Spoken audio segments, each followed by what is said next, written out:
Adnan Mehndi will start with the Tilawat-e-Kalam Pak.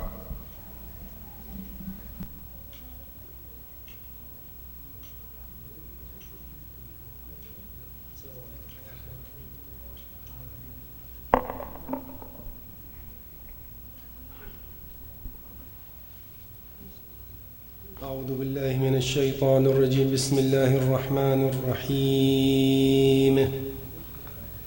بسم الله الرحمن الرحيم. ألف لام را. تلك آيات الكتاب المبين. إنا أنزلناه قرآنا عربيا لعلكم تعقلون. إنا أنزلناه قرآنا عربيا لعلكم تعقلون. نحن نقص عليك أحسن القصص بما أوحينا إليك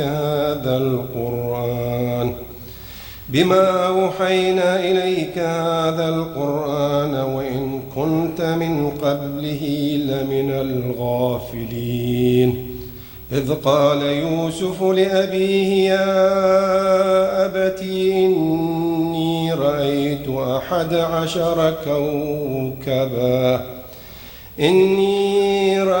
11 كوكبا والشمس والقمر رأيتهم لي ساجدين.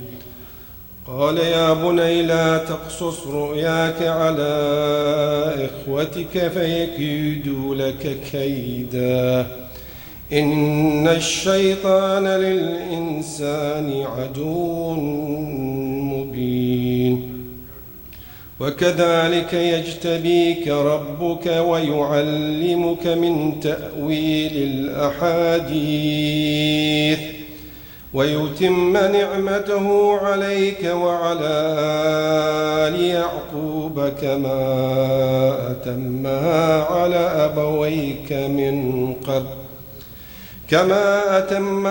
على أبويك من قبل إبراهيم وإسحاق إن ربك عليم حكيم. لقد كان في يوسف وإخوته آيات للسائلين إذ قالوا ليوسف وأخوه أحب إلى أبينا منا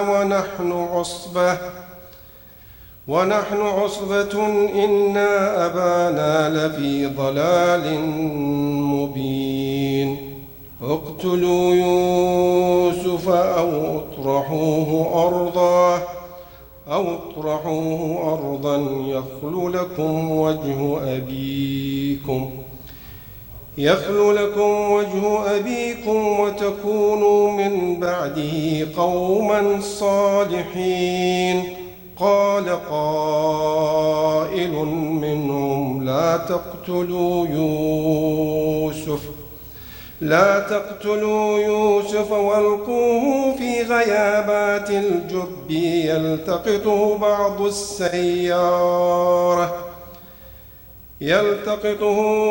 السيارة إن كنتم فاعلين. قالوا يا أبانا ما لك لا تأمنا على يوسف وإنا له لناصحون. صدق الله العلي العظيم. اللهم صل على محمد وآل محمد.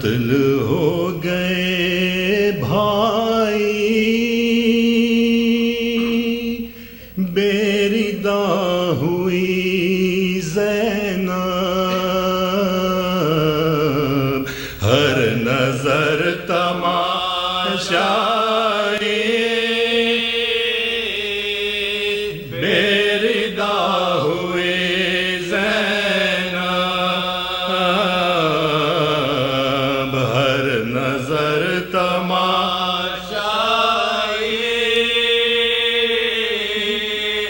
بے ردا ہوئی زینب، دیکھتی رہی بھائی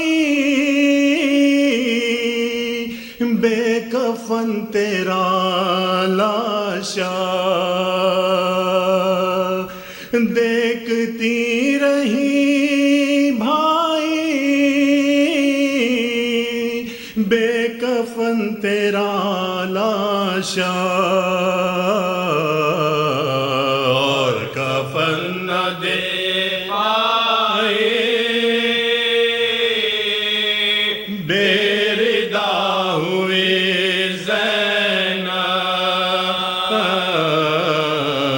اور کفن نہ دے پائے، بے ردا ہوئی زینب، تیرے بعد تھا بھیا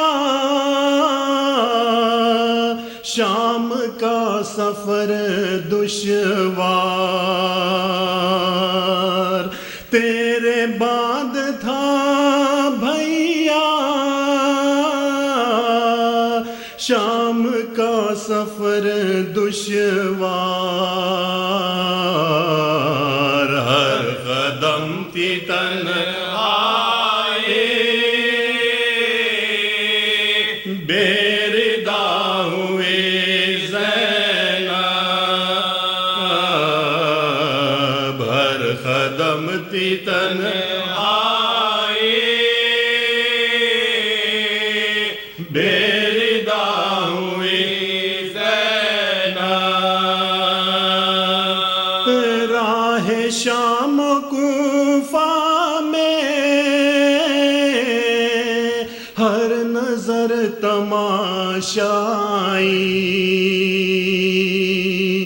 راہ شام کوفہ میں ہر نظر تماشائی، کیوں نہ مجھ کو موت آئے،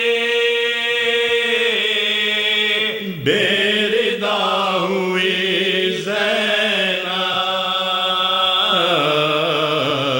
کیوں نہ مجھ کو موت آئے،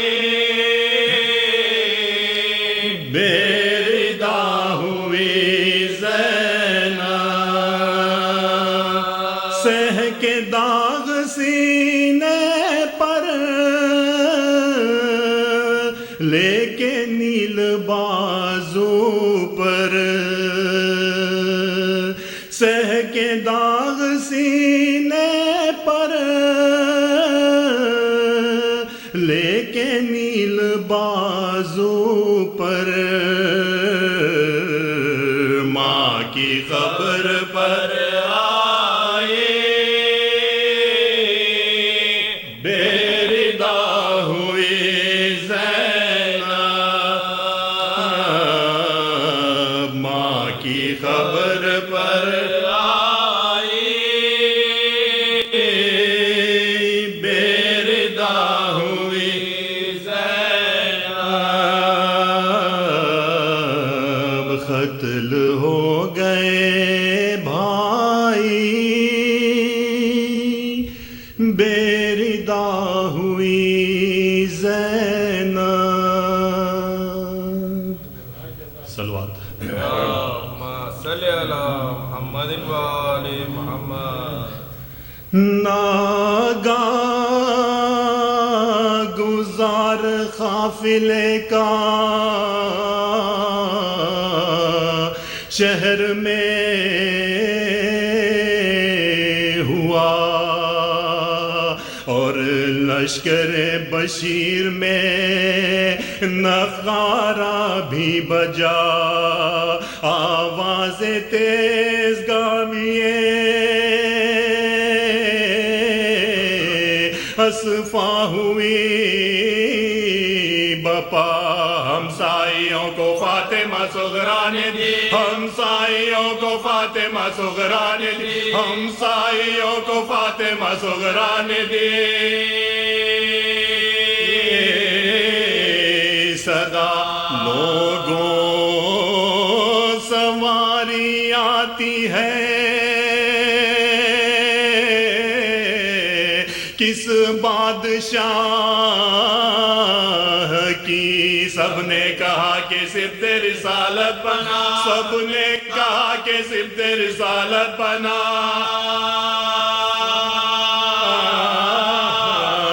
کہ وہ بولی پیشوائی کو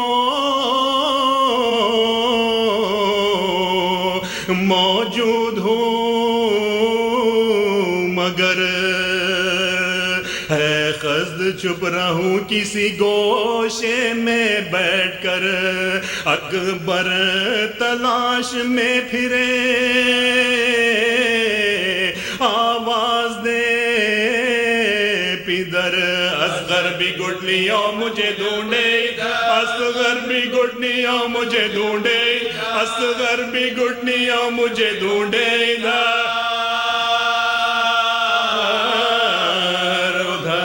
جب سب کہے کہ مر گئی چھٹتے ہی آپ سے ہستی ہوئی میں آ کے لپٹ جاؤں ہستی ہوئی میں آ کے لپٹ جاؤں ہستی ہوئی میں آ کے لپٹ جاؤں آپ سے ایک سروں پر پڑے مرد و زن کے ہاتھ جانا سبوں نے قتل ہوئے شاہ نیکزاد صغرا نے پوچھا دادیے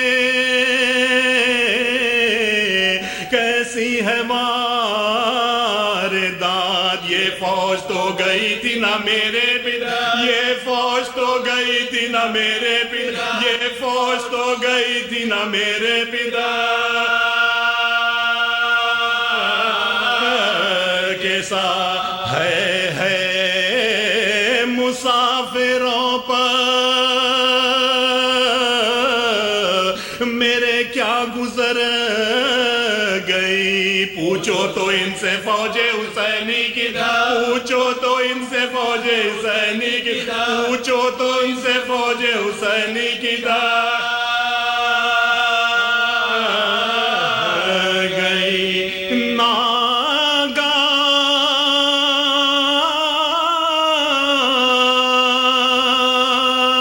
آیا سیدوں کا غول ننگے سر دامان سبز کرتوں کے تھے چاک سر بسر آگے علم لیے ہوئے ایک طفل بے پدر ماتم کے نیل چاند سے سینے پہ ماتم کے نیل چاند سے سینے ماتم کے نیل چاند سے سینے بجا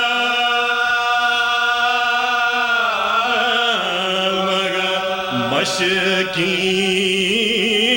زے سکینہ علم بے بندھا ہوا ایک تیر اس میں بیر گواہی لگا ایک تیر اس میں بیر گواہی لگا ایک تیر اس میں بیر گواہی لگا ہوا زیر نشان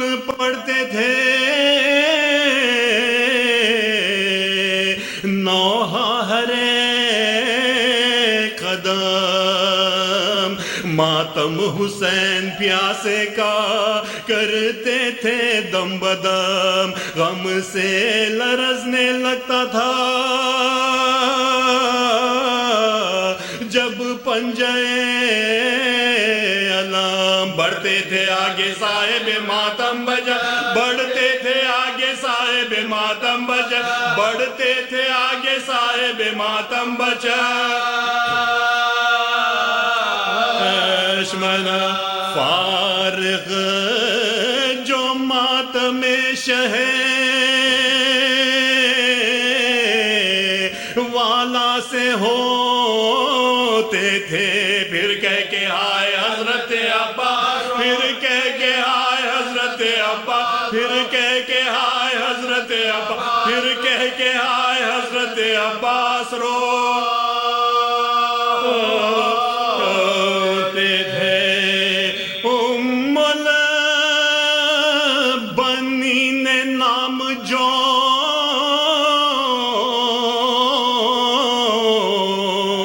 عباس کا سنا، آنکھوں سے نور سینے سے دل ہو گیا جدا، صغرا کو ام سلمہ کی آغوش میں دیا، بولی میں پڑھ کے پوچھوں تو یہ ماجرا، بولی میں پڑھ کے پوچھوں تو یہ ماجرا، بولی میں پڑھ کے پوچھوں تو یہ ماجرا ہے کیا، اغلب ہے ان سے صبتیں نبی کی خبر ملے، کس کے یتیمات باننگس، کس کے یتیمات باننگس، کس کے یتیمات باننگس کھلے یہ کہے کہ چند گام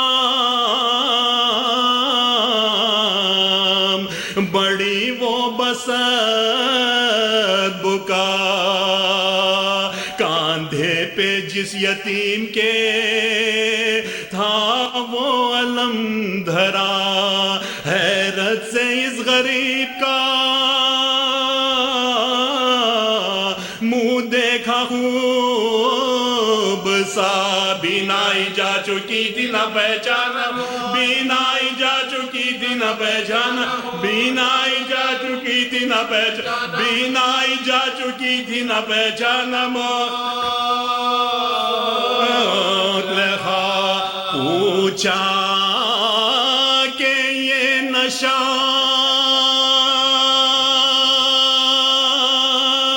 تجھے کب عطا ہوا، اے حامل علم میرا عباس کیا، اے حامل علم میرا عباس کیا، اے حامل علم میرا عباس کیا، اے حامل علم میرا عباس کیا، اے حامل علم میرا عباس کیا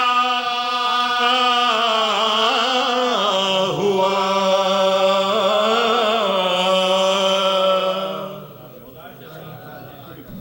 صلوات در محمد والے محمد۔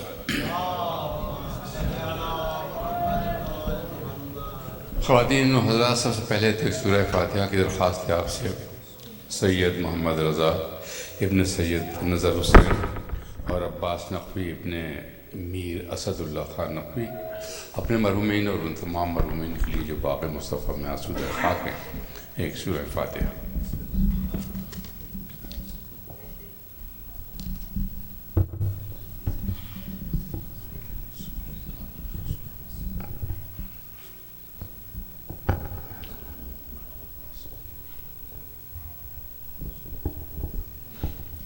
صلوات اور محمد والے محمد۔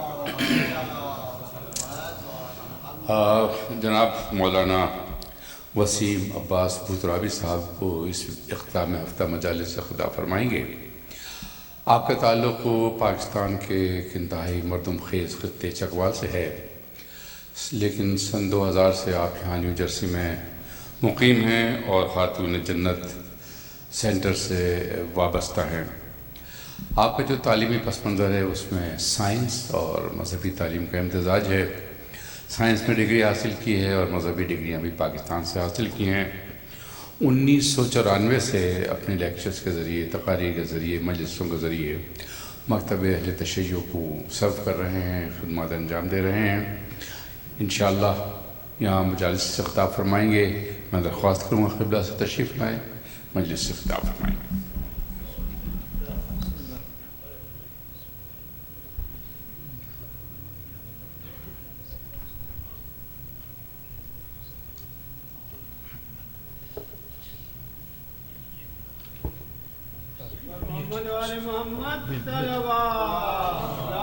اللہم صلی علی محمد محمد وعجل فرج امام زمانہ بلند الصلوات اللہم صلی علی محمد محمد وعجل فرجہم۔ مومنین و مومنات، ایک مرتبہ سورہ مبارک فاتحہ، 3 مرتبہ سورہ مبارک اخلاص کی تلاوت فرما کر آج کی مجلس کے بانیان کے تمام مرحومین اور مرحومات کہ جن میں سید محمد رضا ابن سید نظر حسین، عباس نقوی ابن میر اسد اللہ خان نقوی اور اس خانوادے کے تمام مرحومین اور مرحومات، آپ تمام کے مرحومین اور مرحومات، اور جو کل تک کدار جعفریہ میں آتے رہے آج اس دنیا میں موجود نہیں ہیں، سب کو شامل کرتے ہوئے رحم اللہ من کرا الفاتحہ۔ بسم اللہ الرحمن الرحیم، الحمدللہ رب العالمین، الرحمن الرحیم، مالک یوم الدین، ایاک نعبد و ایاک نستعین، اہدنا الصراط المستقیم، صراط الذین انعمت علیہم غیر المغضوب علیہم ولا الضالین۔ بسم اللہ الرحمن الرحیم، قل هو اللہ احد اللہ الصمد لم یلد ولم یولد ولم یکن لہ کفوا احد۔ بسم اللہ الرحمن الرحیم، قل هو اللہ احد اللہ الصمد لم یلد ولم یولد ولم یکن لہ کفوا احد۔ بسم اللہ الرحمن الرحیم، قل اللہ احد اللہ الصمد لم یلد ولم یولد ولم یکن لہ کفوا احد۔ اللہم صلی علی محمد و آل محمد، اللہم اغفر للمؤمنین والمؤمنات والمسلمین والمسلمات الاحیاء منہم والاموات، تابع لنا بیننا و بینہم بالخیرات، انکا مجیب الدعوات، انکا علی کل شیء قدیر۔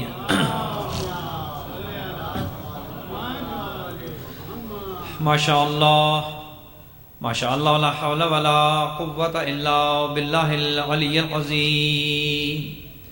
رب اشرح لی صدری ویسر لی امری واحلل عقدۃ من لسانی یفقہوا قولی۔ اعوذ باللہ من الشیطان اللعین الرجیم، بسم اللہ الرحمن الرحیم۔ الحمدللہ رب العالمین، الحمدللہ کما ہوا اہلہ، صلاۃ و سلام علی سیدنا و نبینا طبیب قلوبنا و شفیع ذنوبنا سیدنا و سید الثقلین جد الحسن والحسین بالقاسم محمد، والصلاة والسلام على أهل بيته الطيبين الطاهرين المعصومين الغر الميامين المنتجبين المكرمين الذين أذهب الله عنهم الرجس وطهرهم تطهيرا۔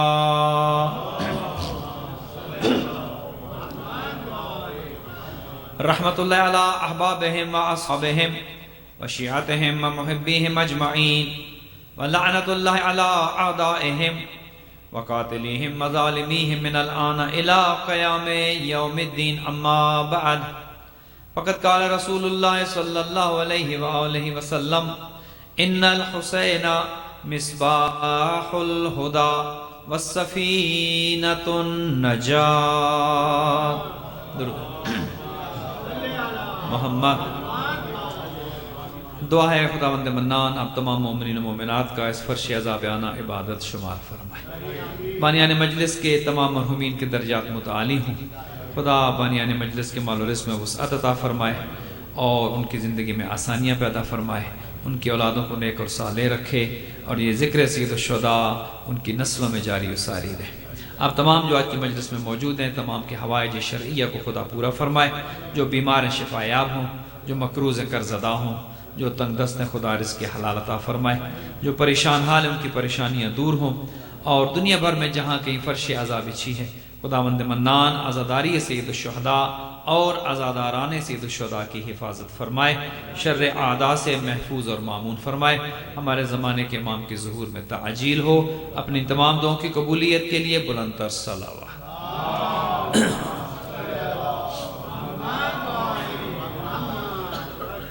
پیغمبر اکرم کی جو حدیث شریف آپ کی خدمت میں تلاوت کی ہے، پس منظر کچھ یوں ہے، چونکہ ایام عزا کا اختتام ہونے جا رہا ہے، ایام عزا اپنے اختتام کو پہنچنے والے ہیں۔ ویسے تو ہماری زندگیوں میں یہ غم مسلسل ہے، کوئی دن ایسا نہیں، کوئی شب ایسی نہیں، کوئی لمحہ ایسا نہیں کہ جو ان کی عزا میں نہ گزرے، ان کے غم میں نہ گزرے، ان کی یاد میں نہ گزرے۔ لیکن یہ 2.25 مہینے کا عرصہ کہ جو ایام عزا کے حوالے سے معروف ہے، تو ظاہری اگر دیکھا جائے تو ایام عزا کے آخری ایام چل رہے ہیں، اور اسی مناسبت سے میں نے اس حدیث شریف کا انتخاب کیا ہے۔ اب یوں سمجھیے کہ یہ 2.25 مہینے جہاں پر عزاداری ہم ثواب کی نیت سے کرتے ہیں، عزاداری بہت بڑی عبادت ہے، اس میں ہم گریہ کرتے ہیں، گویا آنسوؤں کے بدلے میں جنت ملتی ہے، اس سے بڑھ کر بھلا اس کا اجر کیا ہو کہ آنسوؤں کے بدلے میں جنت خدا دے دیتا ہے، چونکہ یہ اتنے قیمتی آنسو ہیں جو سید الشہداء کے غم میں بہتے ہیں۔ تو ایک تو عزاداری اور یہ 2.25 مہینے ہمارے گریے کے لیے ہیں، خاتون جنت کو پرسہ دینے کے لیے ہیں، شہداء کربلا کو یاد کرنے اور یاد رکھنے کے لیے ہیں، لیکن یہ اپنی جگہ پر، لیکن اس کا ایک اور فلسفہ بھی ہے ایام عزا کا، اور وہ فلسفہ یہ ہے کہ حسینیت کو عام کرنا ہے۔ ایک تو اپنے لیے ہے، ایک تو ہماری ذاتی، ہم خود عبادت کرنا چاہتے ہیں، پرسہ دینا چاہتے ہیں، ان کے غم میں رونا چاہتے ہیں۔ ایک تو عزاداری ہم اپنی مودت کے لیے، اظہار مودت کے لیے کرتے ہیں۔ ایک عزاداری کا فلسفہ یہ بھی ہے کہ حسینیت کا پیغام ہم نے ان تک پہنچانا ہے جو کل یہ نہ کہہ سکیں کہ خدایا ہمیں تو حسینیت اور یزیدیت میں کسی نے فرق ہی نہیں بتایا، ان تک بھی پیغام پہنچانا ہے۔ اور یہ بھی حسینیت کا ایک بہت بڑا پیغام اور بہت بڑی ذمہ داری ہے۔ اور یہ آپ نے دیکھا کہ الحمدللہ کوئی سال ایسا نہیں جو گزرا ہو اور آنے والے سال میں عزاداری نہ بڑھی ہو، یہ بھی ایک معجزہ ہے۔ ہر سال عزاداری بڑھتی ہے، ہر سال عزادار بڑھتے ہیں، ہر سال مجلسیں بڑھتی ہیں، ہر سال پرسہ بڑھتا ہے، یہ خود ایک معجزہ ہے۔ اور اس کو آپ یوں دیکھیے کہ کائنات میں بڑی بڑی جنگیں ہو چکی، بڑے بڑے واقعات رونما ہو چکے، بڑے بڑے سورما آ چکے، بڑے بڑے ہیروز نے اپنا اپنا کام کیا، لیکن تاریخ بھی عجیب ہے، کچھ سالوں تک لوگوں کو یاد رکھتی ہے، کچھ خاص اوقات میں لوگوں کو یاد رکھتی ہے، پھر رفتہ رفتہ وہ کہانیاں وہ لوگ بھلانا شروع کر دیتے ہیں، اور وہ لوگوں کو نام بھول جاتے ہیں، کارنامے بھول جاتے ہیں۔ لیکن دیکھیے یہ کوئی سال 2 سال یہ 400-500 سال کا واقعہ نہیں، 1400 سال پہلے کا واقعہ ہے۔ اور اس کی جاذبیت دیکھیں، اس کی تاثیر دیکھیں۔ اگر ایک ہی بات بار بار دہرائی جائے تو فطرتاً یہ ہوتا ہے کہ اس کا اثر کم ہونا شروع ہو جاتا ہے۔ اگر ایک ہی بات میں بار بار کروں تو آپ بھی کہیں گے حضور کچھ اور، یہ تو آپ تکرار کر رہے ہیں۔ انسان کی فطرت میں ہے کہ ایک بات کو اگر بار بار ریپیٹ کیا جائے تو انسان اکتا جاتا ہے۔ لیکن یہ کہانی کربلا والوں کا تذکرہ اور کربلا کی جنگ کی جو 1400 سال پہلے کا ایک واقعہ ہے، اور کوئی مہینوں چلنے والا واقعہ بھی نہیں، پورا ایک دن رہنے والا واقعہ بھی نہیں، چند گھنٹوں کی جنگ ہے، بلکہ یوں عرض کروں تو زیادہ بہتر ہوگا، چند گھنٹوں کا مقتل ہے، اور جس نے قیامت اب ایک مکتب بنا دیا۔ یا اللہم صلی علی محمد والے، یہ خود تاثیر ہے خون سید الشہداء کی، مظلومیت کی ایک تاثیر ہے کہ چند گھنٹوں کے مقتل کو پورا ایک مکتب بنا دیا، اور بلکہ یہ بھی عرض کر دوں کہ لوگ تو کہتے ہیں کہ اسلام دین ایک ہے، اس کے 73 حضور کی حدیث کے مطابق حضور نے کہا کہ 73 فرقے ہوں گے، کوئی اپنے آپ کو اہل شیعہ تشیع کہتا ہے، کوئی اہل سنت کہتا ہے، اور پھر ان میں بھی اہل حدیث اور مزید تفریقات اور اس میں تقسیمات ہیں، لیکن میرا اپنا ذاتی عقیدہ یہ ہے کہ کربلا کے واقعے کے بعد اب فرقے ختم، اب تقسیمیں ختم، اب یہ تمام تفرقے ختم ہو گئے، اب تمام اختلافات دم توڑ گئے۔ کربلا نے بس 2 ہی نظریوں کو باقی رکھا ہے۔ کربلا یہ نہیں پوچھتی کہ ہاتھ باندھ کے پڑھنے والے ہو یا ہاتھ کھول کے پڑھنے والے ہو، کربلا یہ پوچھتی ہے بتاؤ یہ باندھ کے پڑھو یا کھول کے پڑھو، یہ بتاؤ حسین کے کیمپ میں ہو یا یزید کے کیمپ یا کربلا نے 2 ہی مکاتب کو باقی رکھا ہے، ایک مکتب حسین، حسینیت کا مکتب ہے، اور ایک یزید کا کیمپ، یزیدیت کا مکتب ہے۔ تو میں اس وجہ سے بھی اس حدیث شریف کا انتخاب کیا کہ 2 مہینے، 2.25 مہینے تقریباً ہونے کو ہیں، اس میں جو ہم نے عزاداری کی ہے، ہم نے جو ثواب کمایا ہے، اس کے پیچھے جو فلسفہ ہے اور جو دوسروں تک ہم نے اس مظلومیت کی کہانی کو پیش کیا ہے یہ 2.25 مہینے، اور مزید پیش کرنا ہے تاکہ دنیا کو پتہ چل جائے کہ وہ نبی کہ جن کی صداقت کی گواہی کافروں نے بھی دی، مشرکوں نے بھی دی، کلمہ نہیں پڑھتے تھے لیکن حضور کی صداقت، امانت، شرافت، دیانت پر ان کا بھی یقین تھا۔ وہ کہتے تھے ہاں تمہارے دین سے تو ہمارا کوئی تعلق نہیں ہے، لیکن جو بات کر رہے ہیں وہ بات بالکل سچی ہے۔ اب حضور کی بات پر اگر کوئی شک کرے تو وہ پھر اپنے ایمان میں شک کرے۔ حضور کی بات پر شک کرنا، حضور کی بات پر شک کرنے سے اگر ایمان چلا جائے تو حضور کی نبوت میں شک کرنے والے کا کیا حال ہو؟ تو وہ حضور کی جن کی بات میں شک کیا ہی نہیں جا سکتا، اور قرآن اس پر گواہی بھی دیتا ہے، اور قرآن یہ ارشاد فرماتا ہے وَمَا يَنْطِقُ عَنِ الْهَوَىٰ إِنْ هُوَ إِلَّا وَحْيٌ يُوحَىٰ۔ یہ میرا حبیب جو کلام کرتا ہے نا، یہ ان کی ذاتی گفتگو نہیں ہے، یہ ان کی مرضی کا کلام نہیں ہے، اور نبی ہوتا ہی وہ نہیں کہ جو اپنی ذات کے تابع ہو، اپنی شخصیت کے تابع ہو، اپنی نفسانی خواہشات کے تابع ہو۔ انبیاء ہوں یا ائمہ ہوں، یہ اپنی ذات کے تابع نہیں ہوتے بلکہ ان کی خواہشات خود ان کے تابع ہوتی ہیں۔ اب دنیا یہ بھی ایک ناانصافی ہے کہ دنیا ان کا مقابلہ ان کے ساتھ کرے، ایک وہ ہیں جو خواہشات کے تابع ہیں، ایک وہ ہیں جو خواہشات ان کی تابع ہیں۔ جو خواہشات کے تابع ہیں، کیا مطلب مجھے یہ عہدہ مل جائے، مجھے کرسی مل جائے، مجھے یہ حکومت مل جائے، مجھے یہ خلافت مل جائے، مجھے یہ باغ مل جائے، یہ وہ ہیں جو خواہشات کے تابع ہیں۔ اور اہل بیت وہ ہیں جو کہتے ہیں کہ اللہ نے جب جنت کا مالک بنا دیا ہے تو پھر دنیا کی کیا حیثیت؟ صلی اللہ۔ خواہشات کے تابع وہ ہوں جو چھوٹی چھوٹی چیزوں کے پیچھے بھاگتے ہوئے نظر آئیں۔ اللہ جنہیں یہ کہہ دے کہ اگر تم نہ ہوتے، نہ زمین ہوتی، نہ آسمان ہوتا، انی ما خلقت سماء مبنیتا، حدیث کے ساتھ میں پڑھتے ہیں نا، انی ما خلقت سماء مبنیتا ولا ارضا مدحیتا ولا قمرا منیرا ولا شمسا مضیئتا ولا فلکا یدور ولا بحرا یجری ولا فلکا یسری الا فی محبت ہؤلاء الخمسۃ الذین هم تحت الکساء۔ اے میرے ملائکہ، یہ آسمان میں نہ بناتا، یہ زمینیں نہ بناتا، یہ سورج نہ ہوتا، یہ چاند نہ ہوتا، یہ ستارے نہ ہوتے، یہ پھولوں میں خوشبو نہ ہوتی، یہ سمندر ٹھاٹھے نہ مارتے، یہ دریا نہ بہتے، کچھ نہ ہوتا کائنات میں اگر یہ نہ ہوتے جو چادر تطہیر کے نیچے۔ صلی اللہ محمد وآلہ۔ جب بنایا سارا کچھ ان کے لیے ہے اور انہیں بنا کر یہ کہا کہ دیکھیے خدا کسی وسیلے کا محتاج تو ہے نہیں، جو محتاج ہو وہ خدا نہیں ہوتا، وہ تو خود بے نیاز ہے، اللہ الصمد، وہ بے نیاز ہے، وہ کسی کا نیاز مند نہیں ہے، کسی وسیلے کا محتاج نہیں ہے، نہ اس کا کوئی وزیر ہے، نہ اس کا کوئی مشیر ہے، نہ وہ احتیاج رکھتا ہے۔ تو جو کام کرنا چاہے کن، بلکہ کن کہنے کی بھی اسے ضرورت نہیں ہے، ارادہ کن ہی کافی ہے. ادھر کن کا ارادہ ہو فیکون، وہ چیز ہو جاتی.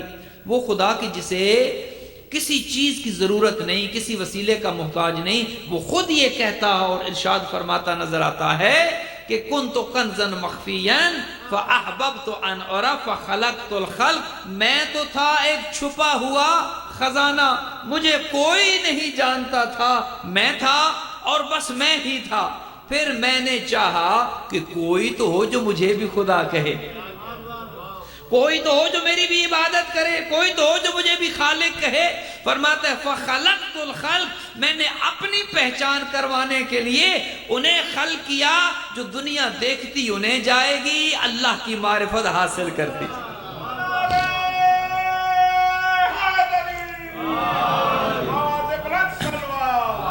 اللہم صلی علی محمد. کتنا بڑا وسیلہ ہے اہل بیت کا کہ خدا اپنے لیے اہل بیت کو وسیلہ قرار دے رہا ہے. یہ میرا تعارف کرائیں، یہ دنیا کو بتائیں میں کیسا ہوں. میں تو نظر نہیں آتا، میں تو دکھائی نہیں دیتا، مجھ تک تو کسی کی رسائی اس طرح سے نہیں ہے، تو کون بتائے کہ میں کیسا ہوں. فرماتا ہے فخلقت الخلق، میں نے ایک مخلوق کو خلق کیا، دنیا انہیں دیکھتی چلی جائے گی اور میرا تعارف حاصل کرتی چلی جائے گی. اور پھر اہل بیت نے بھی تعارف کو اتنا اچھا کرایا اللہ کا، توحید بھی کوئی ایسی بتائی کہ جو کائنات میں کسی اور مکتب کے ہاں اس طرح سے نہ کسی نے توحید پہنچائی ہے، نہ کسی نے توحید بچائی ہے. اہل بیت نے بھی پھر حق ادا کیا. اللہ نے جو انہیں خلق کیا، ہر خلقت سے پہلے اللہ نے انہیں خلق کیا، اور پھر جو خلق کیا وہ ان کے وسیلے سے ان کے لیے خلق کیا. تو خلق کر کے خود ارشاد فرماتا ہے کہ میں نے بنا تو دیا ہے تمہیں، لیکن راستے میں نے دونوں دکھا دیے ہیں. اے حضرت انسان، تمہاری خلقت تو ہو گئی ہے، تمہیں بنا تو دیا ہے، مجبور نہیں کروں گا کہ یہ کرو اور یہ نہ کرو، مجبور نہیں کروں گا. فیصلہ تمہارے ہاتھ میں ہے، اختیار تمہارا ہے. اچھا کرو تو بھی تم نے کرنا ہے، برا کرو تو بھی تم نے کرنا ہے. ہاں یاد رکھو ایک روز حساب ضرور ہوگا، ایک جزا و سزا کا دن ضرور ہوگا. اِنَّا هَدَيْنَاهُ السَّبِيلَ اِمَّا شَاكِرًا وَإِمَّا كَفُورًا، میں نے دونوں راستے دکھا دیے ہیں. ایک ہے شکر گزاری کا راستہ، ایک ہے کفران نعمت کا راستہ. اگر میرے بنائے ہوئے انبیاء و آئمہ اور میرے نمائندوں کے راستے پر چلو گے تو شکر گزاری کا راستہ ہوگا، میرے پاس پہنچو گے. تم جنت کا انتظار نہیں کرو گے، جنت تمہارے انتظار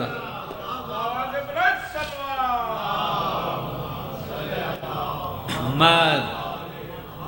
اور اگر اس کے وائس ورثہ چلو گے، اگر یہ نہیں کرو گے، شکر گزاروں کے راستے پر نہیں چلو گے، میرے نمائندوں کے راستے پر نہیں چلو گے، میرے دشمن کے بتائے ہوئے راستے پر چلو گے، چلنا تمہارا کام ہے. مجبور نہیں کروں گا، مجبور نہیں کروں گا کہ یہ کرو اور یہ نہ کرو. اختیار تمہارا ہے، کھلی چھوٹ دے دوں گا. جو کرنا چاہو، جہاں تک جانا چاہو چلے جاؤ، لیکن یاد رکھو آنا میرے پاس ہی. ایک ہے شکرانی اور شکر گزاری کا راستہ. پھر فرماتا ہے ایک ہے کفران نعمت کا راستہ. کفران نعمت کا راستہ وہ ہے کہ جو اللہ کے غیر کے راستے پر چلا جائے یا ان کے راستے پر چلا جائے جو خدا کے راستے سے ہٹاتے ہیں. فرماتا ہے کہ یہ دونوں راستے میں نے دکھا دیے اور خدا نے تو بتا دیا، اعلان کر دیا، قرآن حکیم جیسی کتاب دے دی. اور پھر یہ بھی آپ دیکھیے کہ اللہ سبحانہ و تعالیٰ نے جو دین کا خالق ہے، دین بنانے والا خدا ہے، دین کا خالق خدا ہے، اور اس دین کو خلق کر کے انبیاء کو وسیلہ بنایا اور کہا کہ میرے خلق کیے ہوئے دین کو تم نے پہنچانا ہے. تو دو کام ہو گئے، دین خلق اللہ نے کیا، دین کو پہنچانے کا کام اللہ نے انبیاء کے ذمہ کر دیا، اور کہا کہ ہر زمانے کے نبی اپنی اپنی ذمہ داری ادا کرتے رہے. کچھ کو کہا کہ بس کوئی لمبی چوڑی تبلیغ نہیں کرنی، صرف جاؤ اور لوگوں کو یہ کہو قولوا لا الہ الا اللہ تفلحوا، بس لا الہ الا اللہ کہہ دو اور کوئی لمبا چوڑا کام نہیں کرنا، بس بتوں کو چھوڑ دو کامیاب ہو جاؤ گے، بتوں کو چھوڑ دو کامیاب ہو جاؤ گے۔ اور دیکھیے یہ بھی کیا حسن ہے، خدا منواتا بعد میں ہے، چھوڑواتا پہلے ہے۔ پہلے بتوں کو چھوڑ دو، میرے پاس تو بعد میں آنا، پہلے بتوں کو چھوڑ دو۔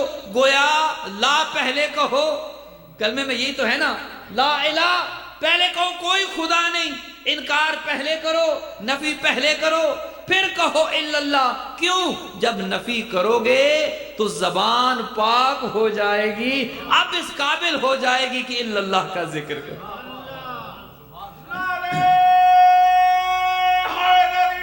یا یہ کسی نے سوال بھی کیا تھا نا کہ دیکھیے یہ لا الہ الا اللہ کلمے میں جو پڑھا جاتا ہے لا الہ الا اللہ محمد رسول اللہ اور پھر ہے علی ولی اللہ، یہ مولا علی کا نام آخر میں کیوں ہے؟ تو ایک عارف نے بہت خوبصورت جواب دیا، انہوں نے کہا کہ خدا پہلے لا الہ الا اللہ کا ذکر کرواتا ہے، محمد رسول اللہ کا ذکر کرواتا ہے تاکہ لا الہ الا اللہ کا ذکر کرو شرک سے پاک ہو جاؤ، محمد رسول اللہ کا ورد کرو کفر سے پاک ہو جاؤ، اب اس قابل ہو سکو گے کہ علی ولی اللہ کا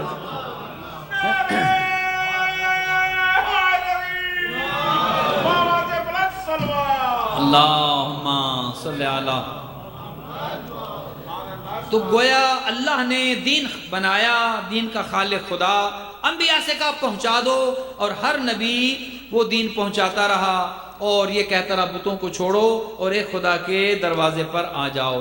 چلتے چلتے یہ دین آ گیا غدیر میں، غدیر تک ماشاءاللہ کافی دین پہنچ چکا تھا، کافی حد تک دین پہنچ چکا تھا، ہر نبی کچھ نہ کچھ تھوڑا تھوڑا دین پہنچاتے رہے اور دین اسلام ہی رہا۔ یہ بھی عرض کروں، کوئی یہ نہیں کہ معاذ اللہ حضرت موسیٰ یہودیت لے کے آئے تھے اور حضرت عیسیٰ عیسائیت لے کے آئے تھے اور ہر نبی اپنا اپنا، نہیں، نبی دین ایک ہی لے کے آیا اور اس دین کا نام کیا ہے؟ دین اسلام۔ یہ قوم نے اپنے اپنے دین کو بنایا اور خلق کیا اور ایک اپنے دین کو ایجاد کیا۔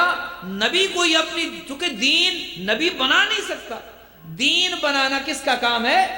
اللہ کا کام ہے۔ دین بنانا بھی اللہ کا کام، دین پہنچانے والا بنانا بھی اللہ کا کام، یہ بندوں کے ہاتھ میں نہیں۔ نبیوں سے کہا تم پہنچا دو، دین پہنچتا رہا تھوڑا تھوڑا کر کے، ہر زمانے میں پہنچتا رہا۔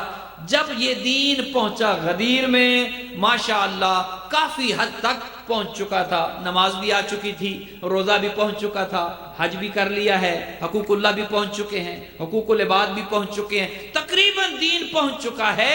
لیکن قرآن کی ایک آیت ایسی آ گئی کہ جس سے ہم بھی پریشان ہو گئے۔ ارشاد رب العزت ہوا اور ذرا سخت لہجے میں ارشاد ہوا، یا ایھا الرسول، کبھی تو کہا یاسین، کبھی کہا طٰہٰ، کبھی کہا مدثر، کبھی کہا مزمل، لیکن یہاں پر عجیب لہجہ ہے، یا ایھا الرسول بلغ ما انزل الیک من ربک وان لم تفعل فما بلغت رسالت۔ اے حبیب پہنچا دے وہ کہ جس کا میں نے تمہیں حکم دیا ہے، اور اگر وہ نہ پہنچایا تو کوئی کام نہیں کیا، کچھ نہیں پہنچایا۔ یا اللہ، نماز پہنچ چکی، روزہ پہنچ چکا، 23 سال کی خدمت ہے، تقریباً سارا دین پہنچ چکا۔ کہا نہیں، ایک کام ایسا ہے، سارا دین ایک طرف جس میں نمازیں بھی ہیں، روزے بھی ہیں، حج بھی ہے، زکوٰۃ بھی ہے، تلاوت قرآن بھی ہے، حقوق اللہ بھی ہے، سارا دین ایک طرف، لیکن ایک چیز کی کمی ہے، وہ ہوگی تو یہ مکمل ہوگا، وہ نہیں ہوگی تو نہ نمازیں قبول کروں گا، نہ روزے قبول کروں گا، کچھ نہیں قبول کروں گا۔ یا اللہ، پھر وہ کام کیا ہے؟ اپنے حبیب سے کہا وہ کام کر دے جس کا حکم دیا، اور اگر وہ نہ کیا تو کوئی کام نہیں کیا۔ اب پیغمبر نے ایک کام کیا، اور وہ کام کیا تھا؟ اپنے بھائی کا بازو اٹھایا، پہلے اعلان کیا، پھر بازو اٹھایا، تاکہ کوئی یہ نہ کہے کہ ہم تو اندھے تھے، دیکھ نہیں سکتے تھے۔ کہا من کنت مولا، سن تو سکتے تھے۔ کوئی یہ نہ کہے ہم بہرے تھے، ہم نے سنا نہیں۔ کہا اچھا بہرے تھے، دیکھ تو سکتے تھے، ہاتھ اٹھا بھی دیا۔ تو جب ادھر علی ولی اللہ کا اعلان کروایا،